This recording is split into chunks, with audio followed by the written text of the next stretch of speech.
friends, today we'll talk about semiconductor chip design. Global semiconductor mission, every country is now working on semiconductor chip, and it's all about manufacturing. But before that, the chip designing comes, which is a very important thing.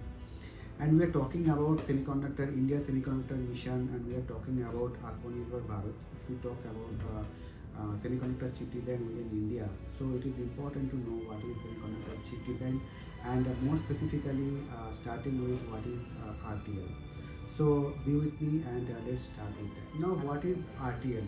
RTL is an acronym of register transfer logic, and register transfer logic is something where it is a layer between the top level human description of English language, where for manufacturing or making any chip you should write down what is expected in the chip itself, something like we write a simple English sentences, and that is basically the first level of abstraction. And then it comes to the register transfer logic, where the chip designers put their thought, put their expectation, everything inside this RTL language. Now, register transfer logic is basically lot more about the chip design, where the registers are interacting with each other. There are memories, there are logic designs. So it gives an information about how design information are being propagated throughout the chip designs. Now there are different types of chip designs, basically FPGA and ASIC. In both the designs, we can specify the design, the perspective of a designers in terms of these RTL languages. So yeah, now let's talk about the conversion of register transfer logic to the next level. This is called the synthesis, and synthesis is more about converting the register transfer logic to the actual gate level. Now, what is the gate level? Gate level is more nearer to the actual chip or actual chip design or chip manufacturing side of things. It basically all sort of a block diagrams, where you have different component of a designs. It can be your processor, it can be your logical block, it can be your memory, it can be any other logic blocks. So that is being represented in terms of instances. So synthesis is basically a process that converts the register transfer logic to the synthesized block. So we call this as a netlist, and this is basically the nearer abstraction towards the chip making or chip design. Now the magic is that before actually doing the actual chip design or chip manufacturing in the factory, we can mimic the behavior of the chip with the help of simulation. Now, what is simulation? Simulation is a process where you have a RTL designs, and you have the intention that you carry to the RTL design how the chip should behave. Now, simulation is a technique where you put different type of inputs to the actual chip, and what is your expected behavior, that is coming as an output. So simulation, we have some industry tools, and with the help of that we can mimic the chip behavior and see that what actually it is there, and if there is any issues or any problem with the RTL design with respect to simulation, then we can go back to the designers and start the process once again to do the conversion of English languages to the register transfer logic. So there are different industry level tools in electronic design automation which are being used to do the synthesis and simulation. So there is design compiler which actually does the synthesis. There are Vivado, there are simulation tools, and then there are other tools like ModelSim, NCSim. So all those tools are being used to actually doing the synthesizing of the RTL language to the netlist, or simulating the RTL to the actual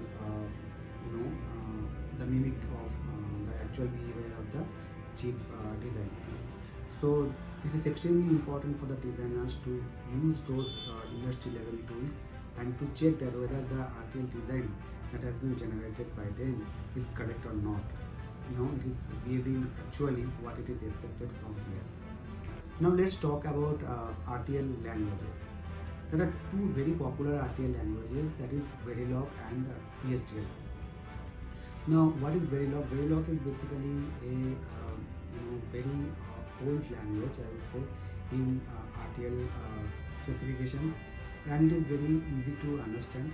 So it has been taken by most of the designers to design their RTL.